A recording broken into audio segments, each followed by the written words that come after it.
extremists attacked Israel and forced her to defend herself.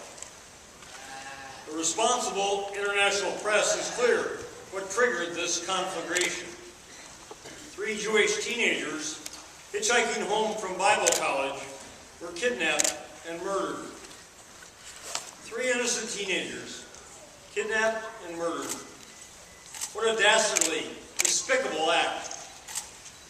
The Palestinian authorities or Hamas itself apologize for these atrocities? No. There was no remorse expressed. The Palestinian authorities helped locate the 3 Israeli teenagers? No.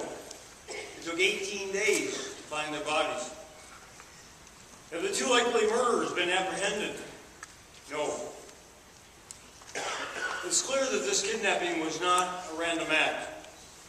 Just a few months ago, Hamas published an 18-page manual entitled Guide for the Kidnapper. We discussed the use of pistols with silencers, the role of backup cars, reasons for conducting the abductions on rainy days, and the importance of kidnappers knowing Hebrew. Soon after the teenagers' bodies were found, Hamas terrorists in Gaza started firing rockets at Israeli cities and civilians. Thus far, they have hurled over 1,200 rockets at Israeli citizens. Some have attacked people in places 100 miles away. When Israel agreed to a ceasefire, Hamas's leaders, secure in their Gaza bunkers or hidden in hotels elsewhere in the Middle East, said no. It's clear that Hamas wanted this conflict, wants it to continue, and perversely wants the world's sympathy for the destruction that it has caused.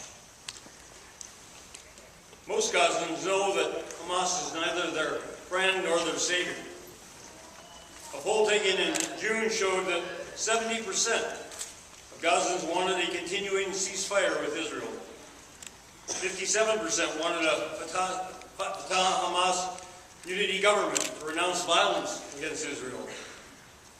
And a large majority thought that Hamas had failed to deal with crime and corruption. Hamas has lost the support of Gazans because it hasn't improved their lives. Even before this conflict, they had electricity for less than half a day. Half of them are unemployed. 40,000 government workers are not being paid. In 18 months, the citizens may have no piped drinking water. However, people are not Hamas's priority. Their money has been spent to build their military arsenal. Israeli intelligence estimates that they have some 11,000 rockets and missiles.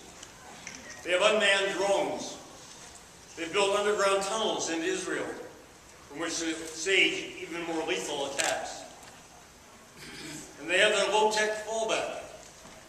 They put human shields on top of civilian buildings in residential neighborhoods.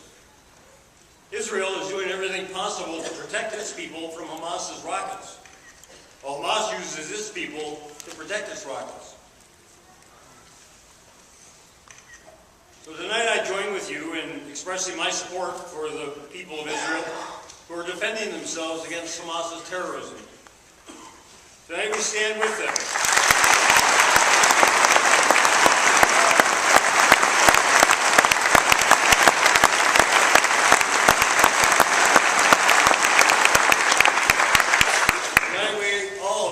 Stand with them in solidarity against those atrocities. No country could be expected to tolerate this kind of terror being fomented on its border. Nor can we in the United States stand by while our best ally in the Middle East, the shining beacon of democracy there, is being assaulted. The old adage still applies. Friends in need are friends indeed. Here tonight, we are friends indeed. Thank you.